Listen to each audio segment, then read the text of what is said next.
All right, welcome back. So in this video, we're going to talk about two of the main important ways that Python represents numbers.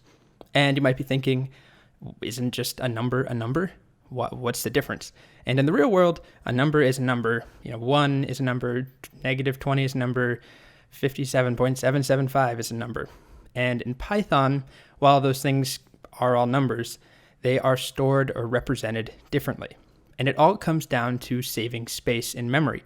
Remember that everything that we do, whether it's numbers or words or more complex data, it all gets turned into ones and zeros and it's stored in memory. And the thing is that a decimal number, like we have on the right here, 6.1 or 1.3333, takes up a lot more space, or potentially takes up a lot more space than a simple whole number. Because let's take the numbers 0 and 1. All right, so if we're working with whole numbers, there's one number, or maximum of two numbers between 0 and 1. We have 0 and we have 1. But if we're talking about decimals, all of a sudden there's an infinite number of numbers between 0 and 1. So Python has to account for that. In memory, it takes up a lot more space to kind of save room for any potential decimals that could come after.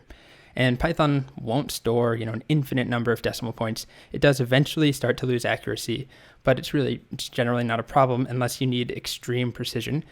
So actually, there are 4 data types of numbers. There's another one called complex, another one called long, but it's really, really rare that you would need to know about that, let alone use them.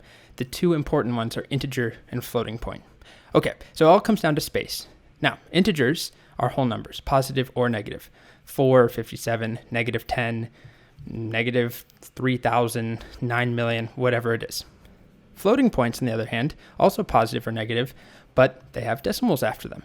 So even if it's a whole number like 1.0, if it has that 0.0, it's a floating point. 6.1, 1.33333, all floating points. And you'll often hear people refer to them as floats. Those people include me.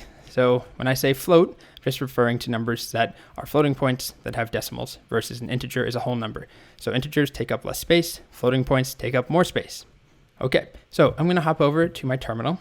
I'm working in a directory that I made called Numbers and Math. If you want to follow along with the exact same way, I'm not going to make a new file just yet. I'm actually going to open up my Python 3 interpreter, and we can do something really silly like just type a number, and it just gives us back the same number. But what I want to show you is something a bit more advanced. It's called a function. We're not going to discuss it in this section, so just ignore that question in your mind about what a function is. We will get there. But there's a function called type, and we give it a number, or eventually we can give it other types of data, but for now, we're working with numbers, like 9, and I hit enter. In between those parentheses, pass in the number, and it will tell me, hey, that's an integer. Don't worry about what this class thing is. We'll get to that as well. And I can do the same thing, but this time, let's do 9.0. And it tells me that's a float. Or we could do 9999999.2. That's a float. Well, 99999 without the 0.2 is an int. Okay, so again, don't worry about what a function is. I just wanted to show you that there's a way to actually discern what type a number is. So now that we've seen the two main types of numbers, I want to mention that Python is not just a glorified calculator. That's not what this course is about, but we can use it as one. We can do simple math. We can do 1 plus 1, 5 minus 3, or we could get really fancy and combine a couple numbers and operators, 1 plus 4 minus 2. So I encourage you to play around just for a moment, try some operations. In the next video, I'm going to talk about things like order of operations. I'll show you a couple other operators, but really quickly, let's do something like 1 plus 3. Now here's a question for you. What happens when I do, let's say, 1 plus 1.0? What's the result going to be? And you can see we get 2.0. So rather than just turning it into an integer, if any part of the expression is a float, the end result will be a float. All right, so we can do things like add an integer like 20 and add 0.777 to it, and we get 20.777. I won't bore you with doing a bunch more math, but the key thing I want you to take away here is that when you do math with an integer and a float, Python will give you a float back. So I'll leave it at that for now.